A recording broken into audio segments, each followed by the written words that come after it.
And you're very welcome along to Wildcard Weekend. It's the NFL show here on OTB, and I'm delighted to say that straight off the bat we've got Sam Monson with us. Sam, Happy New Year to you, sir. How are you doing?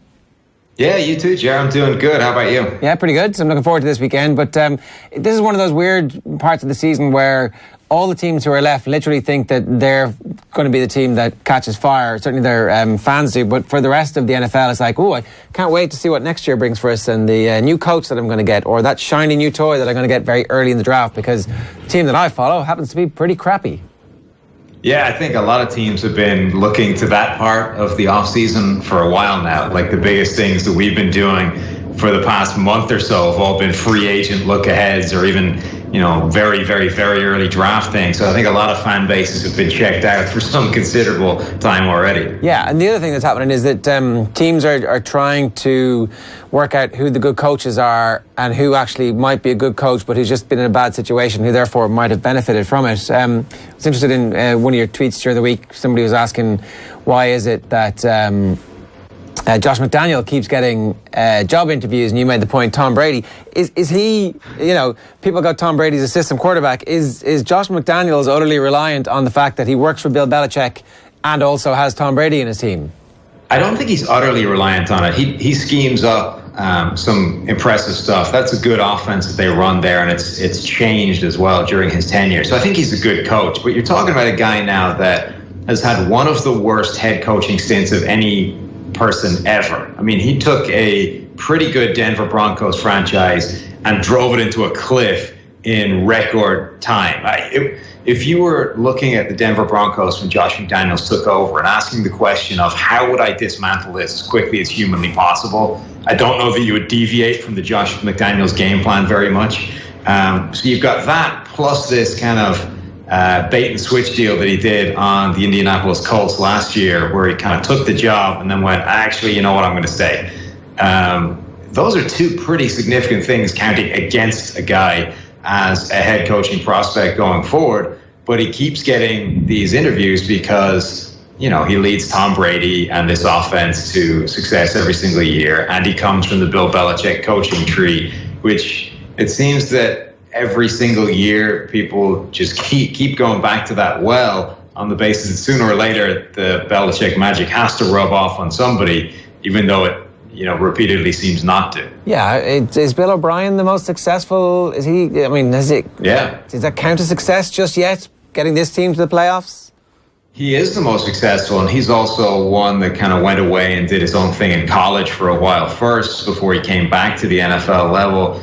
Really, we haven't seen anybody have success going straight from Belichick to something else, to somewhere else, and standing on their own 2 feet. And I think logically that makes a lot of sense. A lot of these coaching trees have come because the coach has a system, and that system gets learned by all their disciples, and it gets disseminated throughout the NFL, and the system is what's successful.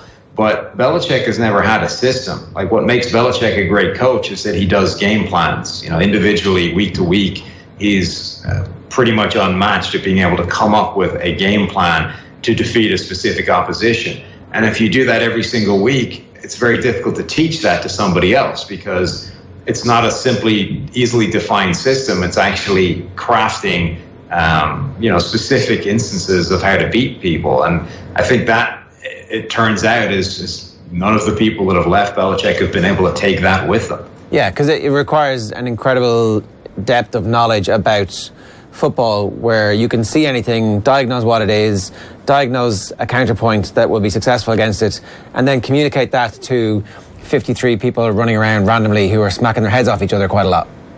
Right, and everybody wants...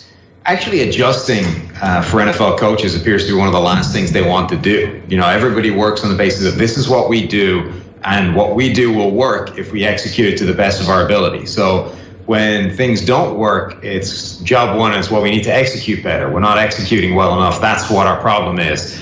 It's very, very rare that NFL coaches actually take a look at what's happening and say, you know what? The thing that we do will not work against this opposition. We need to do something different. Or the thing that we're doing against this opposition is not working. We need to do something different. The idea that teams change what got them to a position of success, they just hate doing it. And really, Belichick is the outlier of a coach that's actually willing to say, you know what, we're not doing any one specific thing. We're going to do whatever it takes to beat the opposition. If that's running the ball 75% of the time, that's what we'll do. And if it's running the ball 4 times in the game, that's what we're going to do. We're not wedded to any system. It does seem like, with the exception of what's going on in New England, where the success and the level of sustained success has been so long, that, you know, it's a bit of an outlier, that everything else seems a bit fluky. If you look at the situation at the Eagles, for example, where the architect of their current success was sidelined by Chip Kelly and was basically out of the building for a long time. And then he comes back and gets control of the roster again and finds a coach who worked with him. And here they are again in the playoffs, having won the Super Bowl last year. It's hard to say that, like, that was an overarching definitive structure that the ownership decided we need to have. You can't copy that, I guess, is the point that I'm making. That, like in Kansas City, they have a really old coach who kind of has that level of football knowledge that Bill Belichick has. But again, you can't just go and find another Andy Reid. Like, there doesn't seem to be if I get a head coach and a general manager who are aligned properly, and we approach the draft with a unified sense of what we want our team to do, then we're guaranteed success in this league. Yeah, I mean, the other thing is, I think talent acquisition is still such a crapshoot in the NFL that it's very hard to just be sustainably good at something. So you can gain an edge by having a coach that's consistently better than everybody else. I think there's a few teams in the league that have that edge every single year, but it's not a big enough edge that it will overcome, missing a few times in the draft. And if you just screw that up a few times, which everybody does, Belichick's draft record is pretty terrible at times. So if you mess that up for a couple of years in a row, you're in trouble, because that edge at coaching or that edge anywhere else is not going to be big enough to overcome the fact that you didn't draft well for a couple of seasons. And we saw that really with Seattle. I mean, that team was built off really one draft where they hit on Russell Wilson, they hit on Richard Sherman later in the draft. They knocked that draft out of the park, and that set them up so well for a period of sustained success. Then they didn't draft well for a few years after that. And once they reached the point where all those guys had to get paid on their second contracts, they had to start making some decisions, and there weren't ready-made replacements in the draft over the past couple of seasons to take over the mantle and keep going. So, other sports, it's possible to assemble this core of really good talent, to keep them in place and just ride them for a huge window of championship success. I don't think that's possible in the NFL. You need to be able to replenish the talent, because those guys, you can't keep that amount of talent in the building at once, because the salary cap is still too tight. It expands every year, but the expansion goes up to, proportionally. The quarterback is going to eat up the bulk of that expansion every single year. And in order to have that sustained period of success, you either need to be really good at drafting and replenish your talent pool, or you need to have the kind of inbuilt replacements in or you need to have the kind of system that the Patriots have, in terms of you're not that reliant on the talent, because everything is about the game plan. You can swap in and out the talent depending on what game plan you're playing. Yeah. Just briefly before we get on to the games this weekend, which job in your view at the moment is the most enticing? Is it the last few years of Aaron Rodgers, one of the greatest quarterbacks of all time? Is it the franchise transforming presence of the number 1 overall pick, Baker Mayfield, living up to all of the hype and expectation of the entire city? Or is it actually the job in New York, where the Jets have been a joke for a decade, or nearly a decade at this point, and you do have in Sam Darnold somebody you can really build around, where the expectations are even lower than they are everywhere else?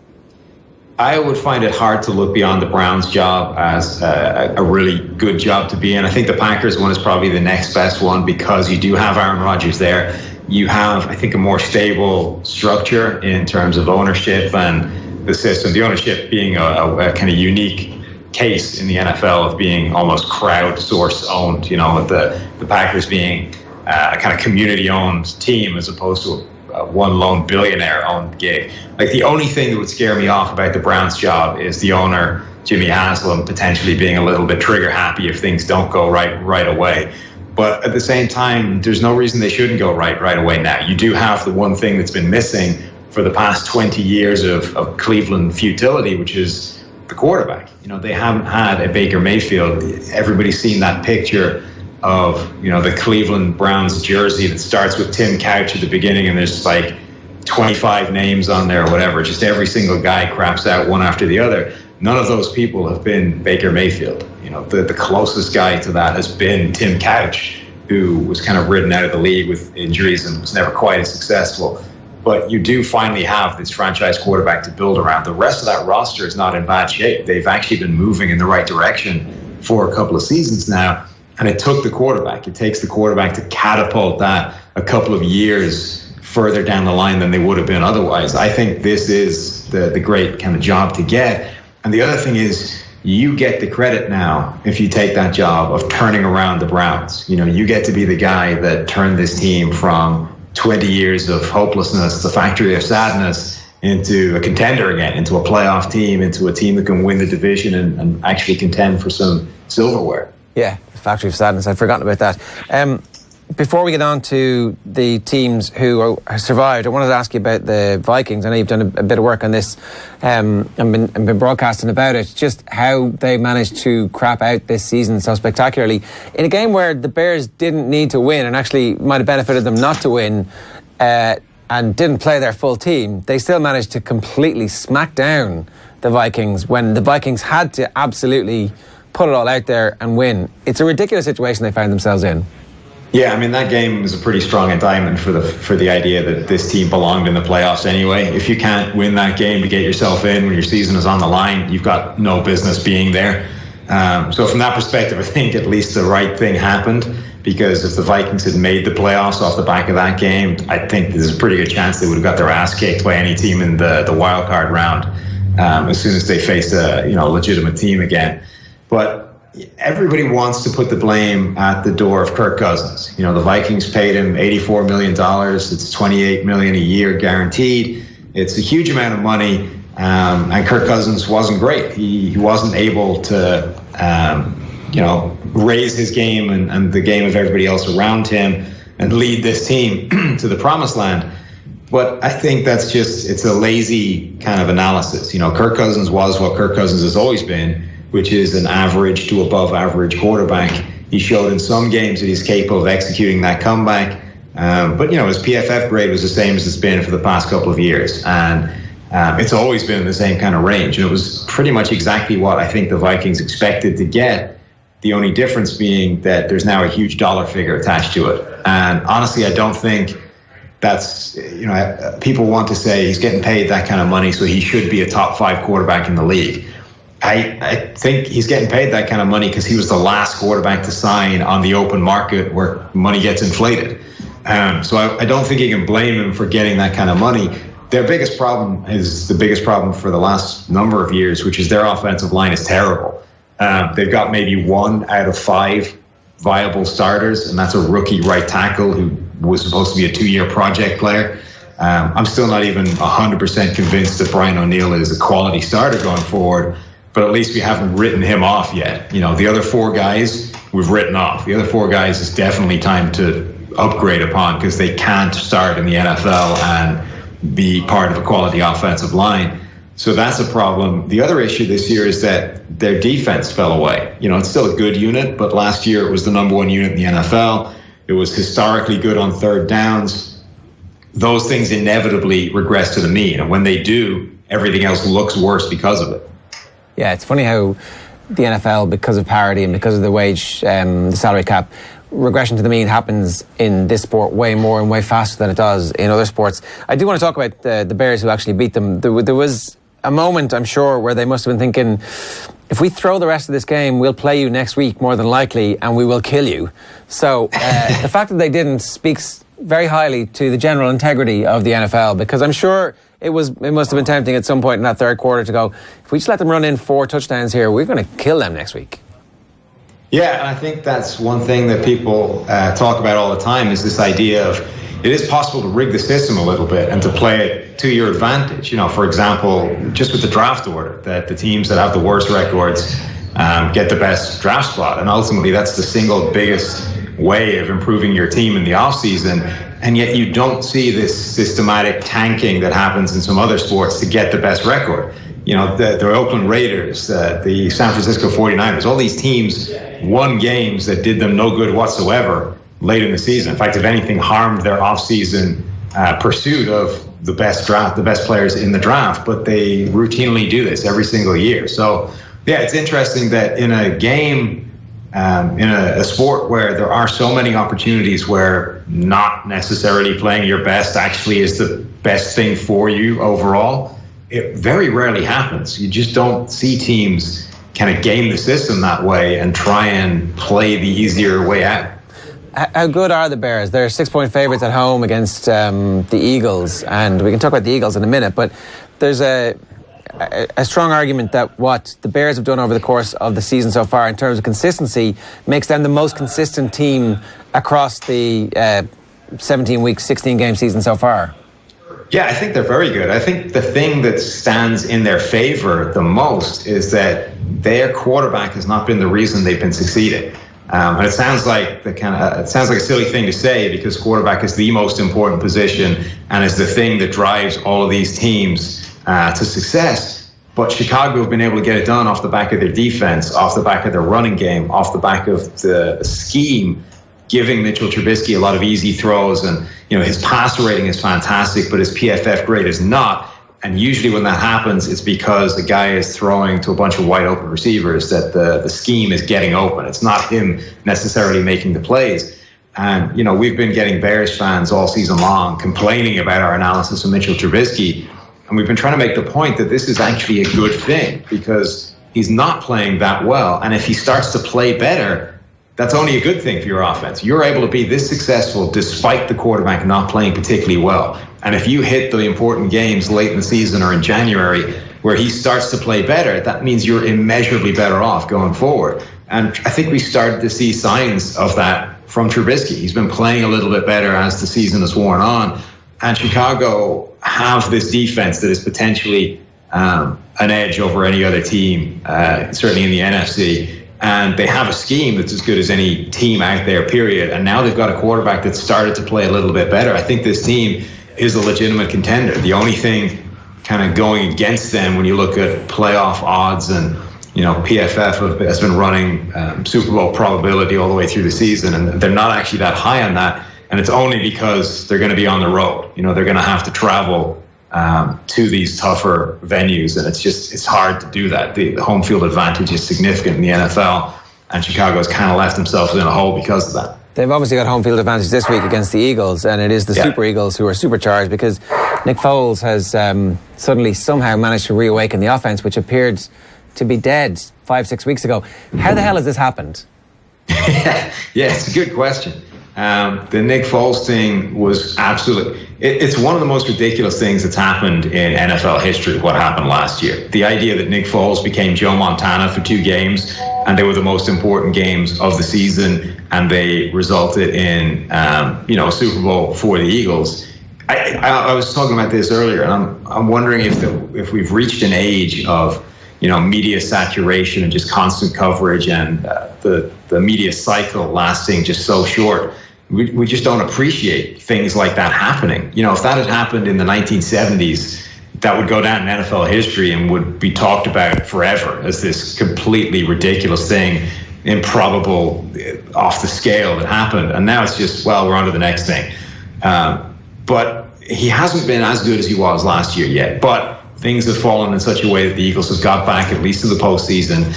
And again, with Nick Foles, you're in this situation where there's so much more to come. We've seen he's capable of these absurdly good games. He might have the broadest spectrum of any quarterback in the league in terms of what you could get from Nick Foles on a given day. You could get this Joe Montana, Tom Brady kind of guy, or you could get a complete disaster, and there's almost no way of knowing where in this spectrum he's going to fall. So far this season, he's been somewhere in the middle, a little bit closer to the good end. But again, the Eagles, when you look at them, there's a lot to like about this roster. They are the defending champions for a reason. They still have the best defensive front in the NFL. They have the highest level of total pressure of anybody. They have the highest win percentage of anybody in terms of pass rush. Their secondary was getting gashed earlier in the year, but it started to get a bit healthier. and the guys that got pressed into service because of injuries have started to play a little bit better. And, you know, Foles, if nothing else, is the guy that is prepared to heave the ball deep and kind of give guys like Alshon Jeffrey a chance to make a play. And he's the kind of receiver that can benefit because of that. They can actually make some of these big plays, those jump ball contested catches, and make plays that wouldn't have been there if Foles wasn't doing that. What do you do if you're the Eagles and you have Wentz injured and you have Foles on your roster at the moment? Obviously, I think the contract next year is something ridiculous, like 20 million quid to keep Foles if they want to. That's part of the deal. But do you sign Foles and trade him? Like, I know that everybody knows that high-stakes poker game, you're going to have to trade him, and so that diminishes his value somewhat. But at least you'll get something for him. Or do you just cut him free and go, thanks very much for winning us /maybe 2 Super Bowls? Yeah, I think it kind of depends what happens in the next few weeks. Right now, I think you can cut him and you're okay. Somebody will sign him. He'll probably get a healthy deal. And because, again, of the NFL, kind of the intricacies of how the system works, you probably end up getting a draft pick because of that with the compensation picks for free agents. Depends, obviously, how it shakes out with how aggressive you are in free agency. And it's all about net spend, essentially. So if you lose Nick Foles, that's, in theory, worth a compensation pick. But you could get rid of it again if you sign 3 other guys in free agency. So there's value to just letting him walk, even if you don't get the draft pick directly from it in a trade. But the next couple of weeks could make that pretty interesting. You know, if Foles repeats what he did a year ago and shows up with his 2 biggest games, gets you to the Super Bowl or, you know, beyond, whatever. At that point, the people have been writing these think pieces about, well, do the Eagles go with Nick Foles going forward? Is he now the guy over Carson Wentz? And it's been ridiculous, right? There's no way that makes any sense other than the fact that if he repeats what he did last year, like if he's able to do that again, yeah, I think that at that point becomes a very real conversation. Yeah. And I have no idea what the answer is because, again, he would probably remain a quarterback with a massive spectrum of play, and you could get this Super Bowl guy or you could get terrible on any given week in the regular season. But you would now have seen 2 back-to-back seasons where he's managed to turn it on in the biggest games that matter and ultimately won 2 championships. And that would be pretty difficult to turn your back on. Except that surely if he's won it twice, that's the only amount of times he's going to win it. He's not a 3-time winning QB. Surely it's like you've got the miracle. Thanks very much. Carson, come on down. You can be our guy for the next 5 or 7 years. Yeah, but he shouldn't have been a 1 championship winning quarterback. So if he's done it twice, I think it's pretty hard to... It's hard to kill the golden goose, right? If the golden goose keeps laying eggs, let's keep it in business. Yeah, fair enough. How do these teams actually match up? Like, he likes to heave the ball and give Jeffrey a chance. I mean, the revenge game for Alshon Jeffrey angle to this hasn't really been talked up enough for my liking this week. But what is the potential range of outcomes here? Because you can see why Chicago are heavy favourites. They've got the game and the pressure and the ability to scheme open their receivers and to score against Philadelphia in a way that maybe some of the teams they've played against recently have been able to do, but their defense is also much better than the teams that the Eagles have been ripping apart the last couple of weeks. Yeah, particularly in coverage. So obviously they've got Khalil Mack, and Khalil Mack can wreck any game on his own pretty much. He's that good. Also Akeem Hicks in the middle of that defense probably doesn't get enough credit because of Khalil Mack. And because, until Khalil Mack arrived, he wasn't single-handedly destroying games. But Akeem Hicks is a top-level player. I mean, he was as big a factor in destroying the Vikings' offensive line as Khalil Mack was. But crucially, on the back end, they're just so much better. They've got, a bunch of top guys in the back-end coverage that the Eagles are going to have to beat. It's not just going to be Alshon Jeffrey running deep pretty much unopposed and the way they've been in the past. They're actually going to have to get something done against some top-flight coverage guys. Eddie Jackson at safety has been our top-graded safety all the way through the league. He's made a lot of big plays as well. So I think that's the kind of defining difference between these two teams is that the Eagles are getting more healthy on the back end, but they're still patching up that secondary, and it's still a weakness. Where Chicago's secondary has been every bit as good as their defensive front, and it just gives them a massive advantage over these teams. And again, ultimately, as much as we're talking about this idea that Nick Foles could go on another Super Bowl run, he's also well capable of throwing 3 interceptions and being the reason they lose the game. Yeah. Yeah, totally. Anything else that you're looking forward to, especially this weekend, Sam? I'm looking forward. I think the wildcard games are pretty much all going to be really good. I think that the way things are shaking themselves out, it looked that most of the games are going to be pretty interesting for a while, but I think we've actually ended up with a really good slate of wildcard games. I'm pretty excited to see all of them. Generally, on wildcard weekend, there's a couple of blowouts. It happens for numerous reasons. A team gets up, gets a lead, and the other side realises that the game is up, and then the score gets run up in the last quarter, and it looks like it was never close, even though it might have been close for 2.5 or 3 quarters. But at the same time, it's hard to pick one of these games actually being a blowout this week. Yeah, and there's a lot of teams this weekend that don't have a dominant offense. And, the Chargers are probably the best example, one that does, but they're going up against the Ravens, who have as good a defense as anybody. And we've seen already that the Ravens defense was able to shut down that Chargers offense. So, in order for a blowout to happen, you basically need an offense to put up a lot of points. And I don't know that anybody's capable of that really this weekend. If there's one, I think that's capable of that, it's probably this Chicago game, just because of that, their defense and the Nick Foles factor. The turnovers could create that kind of blowout, but I don't really see one offense just dominating and racking up a huge amount of points. Sam, great stuff. Happy New Year to you. Thanks a million for joining us. You too. Take it easy. Sam Monson there from PFF. You can get him at PFF_Sam is the Twitter handle for that. Ooh, a bit of feedback there on my microphone. Sorry about that. I've no idea what's causing that. We might try and sub out the mic, actually. In the meantime, I'll tell you a little bit about last week's results, if we've got them.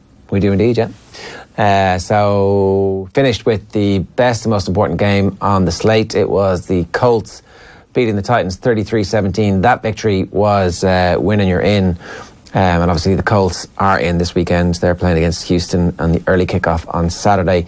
The Cardinals play the Seahawks as hard as they possibly could. The Seahawks win it with a last-second field goal, so 27-24. If the Cardinals had won that, they would have lost the first pick in the draft, which is obviously idiotic. So it is mad that they would bother their hosts to do that. The Steelers beat the Bengals 16-13. Damp squib finale to the end of an era, obviously, for the Bengals. From the Steelers' perspective, was it the end of an era? Was it the end of Antonio Brown at Heinz Field? We'll see. We'll talk about that with Cian Fahey in just a minute. The Rams blew the 49ers out. The Ravens beat the Browns 26-24 in a very important game, and that it also got them through, and maybe the Browns could have done the Steelers a favour. So I suspect that the Browns are actually delighted that it was, I don't know. Obviously they hate the Ravens equally. That Vikings game we've spoken about. The Chiefs blew the Raiders out 35-3. The Broncos, again, another limp end to a Broncos season. The Redskins failing to score. What a dumpster fire they are. The Packers also failing to score after Aaron Rodgers went off 31-0. The score there, Jim Bob Cooter's last game as the offensive coordinator for the Lions. Was that Leonard Fournette's last game for the Jags? He wasn't even on the field of play. He was huffing on the sidelines as the Texans beat them 20-3. The Patriots 38-3.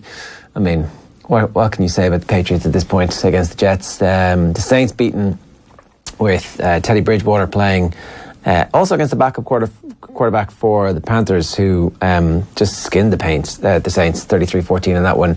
The Giants-Cowboys is an amazing finish to that game.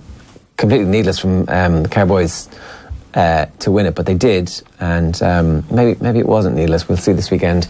34-32 was the score for the Falcons against the Bucs. Again, an epic in-division game that was actually really exciting, and needlessly so. But then the Bills obviously beating the Dolphins 42-17, and that did for Adam Gase as well. So Cian Fahey is with us. Cian, how are you? I'm doing all right. How are you? Yeah, have your Twitter mentions calmed down from the fire that you lit? I'm very thankful for the filters that Twitter has. So I haven't seen many of those tweets that have come my way. So last we checked, and this was still literally going up, ticking up in front of our eyes. 3,875 retweets, 11,940 likes. Roethlisberger ran Todd Haley out of town, criticised Martavis Bryant constantly, was all too pleased to call out Bell, called out Washington publicly, and now he's fighting with Antonio Brown. I wonder what the problem could be. I actually think that's one of my more bland tweets. So I'm wondering why it goes that. It got so popular. But even like I talked to you a couple of hours ago before we did the show, as I normally do, and even since then, he's come out with something else where he's now blaming Le'Veon Bell's distraction factor as a reason for this team doing poorly. So my line of thinking here is Roethlisberger throwing 16 interceptions in a season because he's thinking about Le'Veon Bell? No, he's throwing 16 interceptions in a season because he comes to significant points in the game, throws the ball into triple coverage, and then blames Antonio Brown like he did earlier this year. He's done that a couple of times. This is who Roethlisberger is, and it's who he's always been. He calls everyone out around him publicly. He blames everyone else for everything. And obviously Antonio Brown is just sick of it. And Antonio Brown, being the wide receiver and not being the quarterback, being a guy who, ever since he came into the league, has had this freakish work ethic, who's had this complete competitive spirit. If you go back to his early years, Antonio Brown didn't come in like Odell Beckham and start straight away. He had to earn his starting spot and earn his place on the roster even. And there were stories all the time of him just fighting Ike Taylor, literally fighting Ike Taylor, where Dick LeBeau would have to throw him out of practice, threw both of them out of practice. And that's how Antonio Brown has become this great player. So obviously you take someone like Antonio Brown, who's got that attitude, that mindset, that fight, and you put him with Ben Roethlisberger. After a while of getting blamed for everything that you're not doing wrong, you're going to snap a little bit, and that's just what happened. Antonio Brown strikes me as a Larry Fitzgerald type player who might be able to continue playing at a very high level for another 4 or 5 seasons. He's 30 at the moment, and so you kind of feel like wide receivers tend to 28, 29, 30, 31. It's like, okay, thanks lads, you've all been great, and you're loaded at this point, so there's no need for you to risk running those crossing routes where the safeties can come and decapitate you. There is a chance that Antonio Brown could actually outlast Ben Roethlisberger in the league. Oh, he should do. He definitely should do. I think all the talk at the moment is, could he be traded or could he be released or could they move on from him somehow? I think it's going to cost the Steelers $21 million in dead money. So unless they can work something around that or figure a way to make that work for them, I don't think that's going to happen. I think he will be on the Steelers next year. How that relationship will be, how fractious the locker room will be is one thing. But if you are talking about longevity, yeah, Brown is still probably got 3 years of being an all-pro level and then probably 2 or 3 after that where he's still a quality player. Yeah, I did see Mike Garafolo try and make the case that it's actually only $1 million in dead money when you offset the money that you would actually be saving by not having to pay him anymore. So the guarantees would accelerate and actually you take... Anyway, whatever there was, he was saying that there was some way that it could be traded. If he was to be on the trade block and everybody knows you want rid of him, what value is there on somebody like Antonio Brown?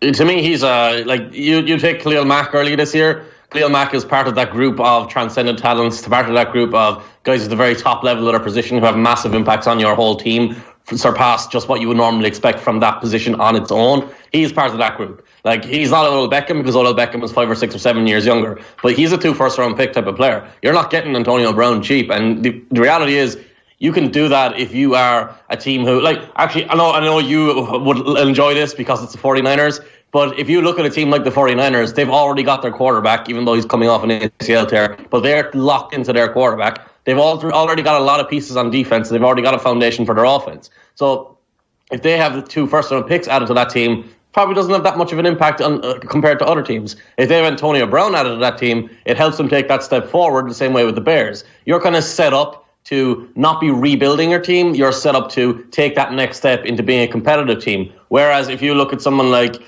maybe the Cleveland Browns aren't the best example. Let's skip the Browns because the Browns are different. The Jets is where I was going to go, yeah. If you're the Jets, you still have a lot more work to do before you can be taking that step into the competitive level. So giving up 2 first-round picks for him wouldn't make sense. It all depends on where your team is. But Antonio Brown in a vacuum has that kind of value, is that kind of star quality, and is that kind of player who is worth investing in. Yeah. I wonder, is there a weird scenario potentially where we end up seeing Le'Veon Bell and Antonio Brown at the New York Jets next year? Well, I think that'll be a possibility, but I find Le'Veon Bell's situation going to be fascinating. I know he's going to hit the open market, but it's very hard to tell from team to team who values running backs and who doesn't, who is going to pay a running back and who isn't. And Bell, and the other part of this is how teams are going to look at him taking a year off. Me personally, I think it's a great thing for him to take a year off. He didn't get hit this year. He didn't waste his body playing for a franchise tag. He didn't get any the 300, 400 hits he was going to take. So he's fully healthy next year. I don't have a problem with him taking a year off because I don't think he's going to show rust. Once he goes through a full training camp, he'll be fine again. If you put him on the Jets with Antonio Brown, I guess we're getting into a little bit of fantasy land here. Yeah, if you can add the two of them together, that's a big thing. If you only add one of them, it's probably a little bit of a waste. Yeah. I mean, that would be interesting to see. I'm sure Sam Darnold is waking up at night with a fever dream going, yeah, get me these, please. Let's move on and talk about some of the actual teams and the games that are left. Before we do, you did want to talk about Vance Joseph and Josh McDaniels. You're interested in these two as potential coaches, as the most interesting coaches who got fired. Is that because we haven't yet seen either of them with a proper QB to see what they're capable of? No, the two I was kind of interested in who got fired were Vance Joseph and Adam Gase, and I was kind of interested in Gase. But I'm actually interested in McDaniels as well. I'm interested in McDaniels as well because McDaniels as a coach, as someone who can build an offense, looks very, very good. But we all know what happened last year with the Colts, and we all kind of know his reputation of being someone who's very difficult to work with. That's kind of a fascinating thing, but it's kind of hard to talk about further than that level because we don't know the very specifics. Since he's in New England, we don't get anything about those guys. Like Matt Patricia this year in Detroit is coming out and just making an awful look for himself. He's apparently late to meetings all the time. He's giving out to reporters. He's just being a bit of a disaster, and none of us knew anything about his character when he was in New England. But if you look at Gase and Joseph, I don't think should have been hired as a head coach in the first place. He had been a defensive coordinator in Miami for one season, so he was taken in as this leadership guy, this guy who wasn't really going to change their defense that much, wasn't really going to change their offense that much. He was going to be like John Harbaugh in Baltimore, where he was just balanced like a CEO or whatever way you want to put it. And John Elway didn't give him anything to work with. He gave him Case Keenum. He said, hey, he gave him Trevor Siemian. So he never had a chance from the start. So I kind of feel he didn't deserve to be hired, also didn't deserve to be fired. And what the Broncos are doing now is just sticking with John Elway, who's a little bit of a plague on the organization. It's interesting to me that Joseph is getting opportunities, but I think it's with the Bengals, so that's kind of a Mike Brown thing, hiring someone he already employed before because he was defensive backs coach before he went to Miami. Adam Gase is fascinating to me because Adam Gase, the only thing I'm very certain that Adam Gase does very well is design shot plays, hard play action, beautiful design, knows how to get guys open, knows how to get the quarterback clean. Outside of that, his play calling is extremely conservative, relies on a lot of screens. But like McDaniels, there's a lot of people in Miami who dislike Adam Gase. There are a lot of people in the media who dislike Adam Gase. There are a lot of people who are players that are dislike Adam Gase.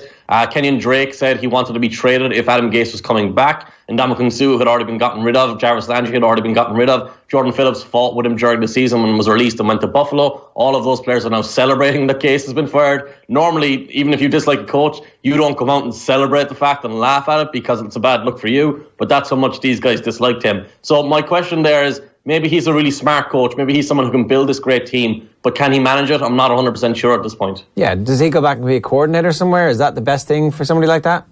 That was my initial reaction. I was like, he could be a great coordinator for someone, but apparently he's the number one candidate. Apparently he's the guy everyone wants, except for Denver, who said they don't want him. Him, Mike McCarthy, Bruce Arians is kind of talking about he might come back. Bruce Arians would obviously be the best of them all, but we don't know for sure if he's coming back yet. But it seems to be Adam Gase at the top and then Mike McCarthy afterwards, which maybe that speaks to how little proven options there are available now. Yeah, I mean, it's funny that Mike McCarthy's reputation after the last couple of years of really just not getting any proper value out of having Aaron Rodgers.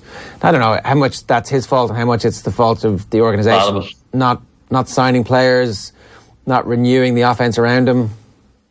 No, I think a lot of it's McCarthy's fault. I think he's a bad coach. I think the fact that he won a Super Bowl is the reason he's this highly thought of. I think the fact that he has connections with a lot of people, like the GM in Cleveland is friends with him, I believe. So that's a big reason that the Browns are selling on him. A lot of these hires get done through nepotism. A lot of these hires get done through who you know rather than if you deserve the spot or not. The big challenge really for me will be you're taking Baker Mayfield, who struggled a lot with Hugh Jackson at the start of the year, was really good with Freddie Kitchens, who did a lot of work to dress up their offense, to create easy throws for Baker Mayfield. If you give him to Mike McCarthy, you're doing the exact opposite of what Freddie Kitchens does. So you're not really paying attention to what's happened with your quarterback if you think Mike McCarthy is a good fit for him. That is interesting. We'll get plenty of time to analyse how well or otherwise those signings work. But I do want to start previewing the weekend's games. The Colts at the Texans. Traditionally, this is the part of the season where if the Texans have made it this far, they bow out by getting their asses handed to them. But this is different. They've got Deshaun Watson and they've got Nuke Hopkins, who didn't drop a single pass all year, which is a phenomenal statistic. And he caught a lot of passes he shouldn't have caught because that guy has a gravity to him. The ball just has to be anywhere near him and he's giving you a shot to catch it. I think the focus, rightfully, for most people is going to be on the quarterbacks. And it's a fair thing to say. Andrew Luck and Deshaun Watson, I may be more critical of Watson than most, but he's taken a step forward this year as far as I can tell. And no matter what you say about him, he's an exciting quarterback. His sacks are a big thing. He has 62 sacks, I think, this year it is. But a lot of that gets blamed on the offensive line. A lot of that is Watson too. He moves around. He moves himself into pressure a lot. And that's going to be a big tell in this game, I think, because the Colts have a good defense this year compared to what we expected it to be, but it's still not a defense that's going to overwhelm anyone. So if he gives them a couple of free sacks, that could be a big difference in what I imagine is going to be a high-scoring game. The key for the Colts, to me, outside of Luck playing well, Luck has to play well regardless. They don't have a team where their quarterback can't play well and they can rely on everything else to carry him. If Luck doesn't, as long as Luck plays well, the most important thing after that is going to be if Ryan Kelly and that offensive line holds up. Ryan Kelly didn't play last week. He has a neck injury. The interesting thing here is Ryan Kelly is integral for setting their protection, calling their plays before the ball is snapped, saying who's going to block who's going to do what. And he's also a great center on the interior. But Ryan Kelly did not play in the game that the Colts lost to the Texans. He did play in the game the Colts lost to the Texans, and he didn't play in the game they beat the Texans in, which was a more recent one. So maybe they can do it without him, but for me, the big matchup here is that offensive line with Ryan Kelly, with Quentin Nelson, with Braden Smith at right tackle, who's going to be vital against J.J. Watt, trying to contain J.J. Watt, Clowney, DJ Reader, Christian Covington. That's a four-man rush that can get to the quarterback on its own. If they can hold that up, Luck will pick them apart, even with T.Y. Hilton limping a bit. So, Cian, a lot of people are going to be tuning into Wildcard Weekend, particularly that early game on Saturday, kind of the first time this season looking at some NFL matches. So basically what you're saying is the offensive line for Andrew Luck, the QB for the Indianapolis Colts, they're the ones who'll be protecting him and giving him the space to throw, and they're up against actually the most fearsome opposition that any team could face in Houston this weekend.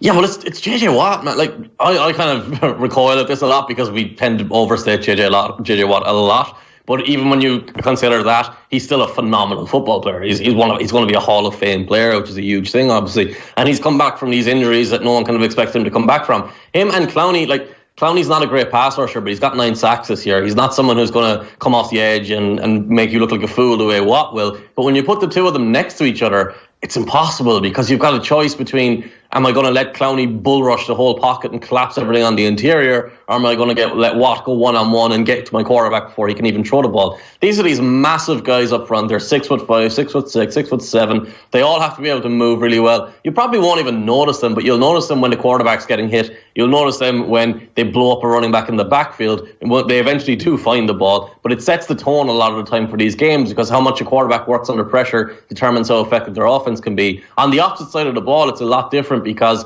the Texans want to do a lot of heavy, hard play fakes where they're going to throw the ball down the field and you're going to see DeAndre Hopkins catch a lot of passes unless the Colts actually go and double team him, which they really should do because the Texans don't have anyone else to beat them. Yeah, Demaryius Thomas out, obviously, with an ACL or an Achilles. The Colts are 1.5 underdogs in this game. The Texans are 1.5 favourites, which suggests that the oddsmakers can't make their mind up here because the Texans are at home. So who's going to win? Yeah, well, that's a little bit favouring the Colts because normally it's a 3-point difference when one team's at home and one team's on the road. I'll take the Colts. I think Andrew Luck is very clearly the superior quarterback, and that matters more at this time of the year than it does during the regular season. I think the health of these teams is a big deal too. The Texans just, Lamar Miller's phenomenal. The tight ends there are pretty good. DeAndre Hopkins is phenomenal. But they've lost Kiki Coody. They've lost Demaryius Thomas. It just doesn't feel like they've obviously lost Will Fuller a long time ago. It doesn't feel like they have enough around the quarterback on that side of the ball at this point of the season. The Seahawks and the Cowboys promises to be a really great game as well because, again, the Cowboys decided to try and go for the win last week and they made it. They didn't play Ezekiel Elliott, so he's fresh and rested. But the rest of the team does have pull it out of nowhere momentum shifting victory last week to celebrate and kind of keep the adrenaline pumping this week. And Seattle have kind of squeaked into these playoffs, not playing particularly well the last 3 or 4 weeks. I was infuriated watching that Cowboys game. They had nothing to play for at all last week. They were locked into that seed. And you can say, hey, they wanted to get momentum or whatever, but they didn't play. It wasn't just Elliott who was that. Tyron Smith wasn't playing. Zach Martin wasn't playing. Amari Cooper played. I don't think Amari Cooper played a whole lot. He did play a little bit. As far as I know, he didn't play the whole game. And Dak was out there for 4 quarters. I don't understand. They were going for the win at the end of the game. But look, I think the Seahawks have one major advantage, and that's coaching. Outside of that, I think the Cowboys are just a better team across the board. But if you go back to earlier this season, Seahawks beat the Cowboys. That was at home, I believe. The Seahawks beat the Cowboys, and they beat the Cowboys largely because of Ezekiel Elliott's 2 mistakes, where one, he had a fumble going into the red zone, going basically to set up a touchdown. And then he also had a play where he stepped a toe out of bounds just before he catches the ball. The NFL has this ridiculous rule that if you step out of bounds at all before you catch the ball, you're illegal, you're ineligible, you're not allowed to catch the ball. And that took a touchdown off the board. I think the Cowboys are going to run the ball really well against this Seahawks team. I think they're going to exploit them on offense a little bit because the defense for the Cowboys can swarm you. It's fast enough to keep up with Russell Wilson. It's fast enough to match these bootlegs. You've got these defensive ends. The defensive tackles and linebackers are going to be able to slow down Chris Carson. I actually really like the Cowboys in this game. And look, this sport, picking games in this sport is a fool's errand, and it's, even at this time of the year, it's still extremely difficult. But I think I'm most confident this weekend in the Cowboys winning, outside of all teams. There's been a lot of money for the Seahawks because the line has moved from 3-1. But anyway, just to move on to the Ravens game, I don't really know what to make of the Ravens because early in the season, Harbaugh was getting sacked and they were moving on and they're blowing things up, and the Ozzie Newsome era was over and it was a new sheriff in town, and now it's like Harbaugh's getting a new contract on the basis of being able to sub Joe Flacco out and put in a running quarterback, which completely changes the style of play and has obviously energised everybody with Lamar Jackson. So surely this is the point of the season though where that's all well and good, but this is now the playoffs, and come back to us when you're fully grown. I so wish these two teams weren't playing each other. I love both these teams. Like, ideally, we would have the Chargers and the Ravens next week, because obviously the Chargers have Phillip Rivers. Obviously, that makes them a fascinating team, but they've also got Joey Bosa and they've got Derwin James on defense. So for the Ravens, I love this team. This team's identity is we're going to win defense. We're going to win low-scoring games. Our offense is going to control the game, and we're going to have long drives. And it has, for as much as we talk about how time of possession doesn't really matter, and it doesn't really matter, but when you do have these long drives, it can be frustrating, and it shortens the game and it takes possessions away from the other offense. It doesn't matter how long the offense is sitting, but it does matter how many opportunities you give them. And with Lamar, with Gus Edwards as well, who's been very important, it's very similar to Robert Griffin and Alfred Morris a few years back, where Alfred Morris would just run right up the middle and RG3, but this time Jackson was very different to Griffin, would work off of him, running outside, running option plays, running whatever you want to do off that. But I love this offense because they have all this running. Like the Browns last week sold out completely. All they wanted to do was stop the run. They couldn't do it. That's how good their running game is. But when you force them to throw, Lamar can sit there. He will sit in the pocket. He will sit there, go through his reads. He will throw the ball short, throw the ball intermediate. His deep ball hasn't been there yet, but they barely throw deep anyway. He will sit in the pocket and he will manage the pocket and move against pressure and find open receivers. So this isn't like they don't throw a lot, and we shouldn't confuse a team not throwing a lot with them not being able to throw. I used to always say this with the Seahawks back in the Russell Wilson early days. They used to run the ball an awful lot, and Russell Wilson had very few attempts. But when he did throw the ball, he was very, very good at throwing the ball. Same situation with this Ravens team. The fact the Ravens are at home is probably the reason why I would lean their way. But man, I wish the Chargers were getting to play the Texans or the Colts. Yeah, okay. So that actually sounds like is the game you're looking forward to most this weekend.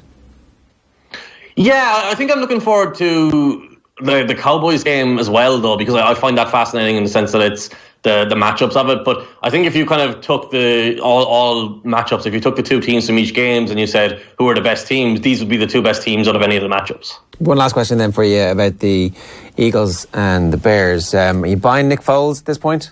Man, I can't buy Nick Foles. What are we doing? I know we did this last year at work on Nick Foles. Then the Eagles' offense was phenomenal. Yeah, the Eagles' offense is still really, really good, but now they've got to play that Bears defense, and you've seen what that Bears defense has done to pretty much everyone. Has anyone come up against that Bears defense and looked okay? maybe some teams have exploited them a little bit and had a little bit of success, but no one has gone in and kind of manhandled that defense or dominated on the line or or exploited the secondary. And if you've got Nick Foles as your quarterback, that's what you've got to be able to do. When they won the Super Bowl last year, they won it because the offensive line dominated and they mauled teams up front, and the receivers could then pick apart the secondary. This year, I don't think the supporting cast is as good, and I also think they were very lucky last year. So getting that luck 2 years in a row is a big challenge. The Bears, I think the only way the Bears lose this game is if Mitch Trubisky throws it away from them, and that's honestly very possible based on how he's played this year. Yeah, I do think though that from the Eagles' perspective, getting this far and surviving into the off-season, that's a massive victory for them. So there's a sense that like they can relax now,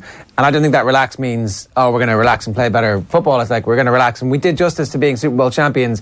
Nobody can say we didn't make the playoffs the next year. We did that, thanks very much. Let's go and have like their crack, because we won the Super Bowl last year, lads. Absolutely. And the other thing about that is they are the ones, like, they said we're sitting Carson Wentz down. They knew the position they were in. They were not confident they were going to be here. So once they won those last 3 games and got the other results that they needed from Kirk Cousins imploding and everything else they needed to happen, because it wasn't just the Vikings they needed to beat, that's a huge win for them. And they'll take that. And Doug Peterson's a great coach. And that offense and that team as a whole and that culture as a whole is a really good team. They just haven't had a great year. Having said that, Nick Foles missed out on $1 million last week, but if he wins a game in the playoffs, he gets $1 million. So he's got a nice enough motivation not to throw 3 interceptions. Nick Foles' contract voids after this year, and he's going to get paid $20 or $30 million a year from some stupid free agency team. So let's not worry about Nick Foles' wallet. Cian, great stuff. Enjoy the weekend. Thanks a million. Thanks, man. See you later. You can get Cian Fahey on Twitter. I'm going to run you through the fixtures here very quickly this weekend. Just a reminder, so these kickoffs are American times. 4:35 will be 9:35, and then middle of the night for the Seahawks and Cowboys. So 9:35 Colts and Texans on Saturday night. The late games, the Seahawks at the Cowboys, and then it is 6:05 on Sunday evening, the Chargers at the Ravens, which will be a brilliant game, followed by the Eagles at the Bears, which is 20-10 kickoff for that one. Sue is here with her picks. How did you get on? In that week, 2 out of 3, and the Eagles only lost by 2 points for me, which was really annoying. Anyway, their spread was 3.5 and they won by 2. So it wasn't too bad. Over in the year, it's like 17 out of 28. That's not bad. That's that would be you up. Well, not brilliant, but I haven't really done like an accumulator across these games. I've kind of picked one from every one, and then I'm probably going to give you the one that I feel the strongest about. So just to reiterate there, Cian said, and that's the first time I've heard him kind of strongly, the Cowboys -1. Yeah, I took the Seahawks. Right, so you're taking the Seahawks +1. Yeah, I think, now Cian's more of an expert than I am, but I think the quarterback makes a huge difference here. I think Russell Wilson's going to make a massive difference in that game. But I think they've both got very similar games as well. They have a bit of a run game. And I don't know, the defence has been good for both of them. I don't know, I wouldn't trust the Cowboys because of the start of the year. And I feel like the Seahawks can be a bit all over the place. Yeah, I don't know but what's going on. I'm a bit more comfortable betting on Russell Wilson than I am on Dak Prescott. The 49ers beat the Seahawks 2 weeks ago. I know, but the 49ers have been this weird freak team that keep backing up my bets every week. Yeah. We've talked about that. And then the Cardinals, who are the worst team in football. Yeah. But they have Larry Fitzgerald, so they're okay. And that was in Seattle. Yeah. They only lose by a field goal at the end to the Seahawks. So I don't know. But you could see the Seahawks just playing the exact same game. You could see Russell Wilson is one of those people that can score something in the last 20 seconds of a game and change everything. And I would have the most confidence in him doing that as opposed to Prescott, even though he was unreal last week against the Giants. But I think Ezekiel Elliott's going to have a massive game, and I can see the Cowboys doing that one. So with the early kick-off, the Colts. Colts at the Texans. I would take the Colts there. I think the spread isn't too big because it's the Colts. I think, we've been talking about the Texans all year and saying, are they really all of that? And are they that brilliant? I think their defence is good. I'm really excited about their quarterback. But I think Luck is just the better quarterback. And I just think the Colts are going to edge that very, very slightly. We've got the Ravens, -2.5 at home. Yeah. Against the Chargers, +2.5. Yeah. I've been over and back about this one because the Chargers are weird. They do really well on the road. I think they're 7-1 on the road or something insane. So I've picked the Ravens, but again, I'm so confused about the Chargers. But I like Jackson. I think there's a bit of excitement around him. I like that team, and against the Browns at the weekend, I thought they were quite good to hold on. Yeah, okay. I mean, you can make a case for either. Like that's, Yeah, I decide. These spreads are all pretty good. So the Eagles have... Yeah, you're not going to like this. You're one. taking 6 points, the Eagles plus 6 against the Bears. I'm scared of the Bears defence, though. I think they're gonna make Nick Foles' life hell. And Foles is slightly injured. He has bruised ribs, I think. Yeah. So he's going to be back in this weekend. But I don't know what it is about the Eagles. I had a feeling. Not broken. This is the type of game they get blown out afterwards, and they reveal, oh, he actually broke his ribs 3 weeks ago. I'm like, why didn't you tell us that? Either that, or it's going to be the Eagles aren't actually up to that much, and Foles isn't that brilliant after all. It was just an absolute fluke, and I kind of hope it's not that. There's a good chance of that, like, because they just haven't been that. I don't know. They were awful all year, and then they squeak in. They're in the awful division, so they get like a bunch of and I just looked at Wentz's stats before I came in here.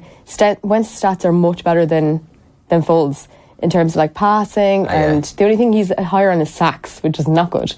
But I think they've actually sorted out that line, and they've sorted out their defence. They might be having a good shot. I just hope it's the Eagles. I mean, I love the Bears. I love the Bears defence. They're a really exciting team, but I hope it's the Eagles. Yeah, that game could be like a 15-14. Yeah. I don't know. Like, by the time I leave the studio again, it's going to be... You're taking the points, so the Eagles plus 6 from Sue this week. So the Colts plus 1.5. Yeah. The Seahawks plus 1. The Ravens minus 2.5, and the Eagles plus 6. So you're taking most of the points. And all road teams. All road teams. No, the Ravens are home. Sorry. Oh, sorry, the Ravens are home. Yeah. I had the Chargers on my first pick and got rid of them again. All right, folks, thanks very much for being with us for Wildcard Weekend. We'll see you for the divisional round next week. And until then, good luck.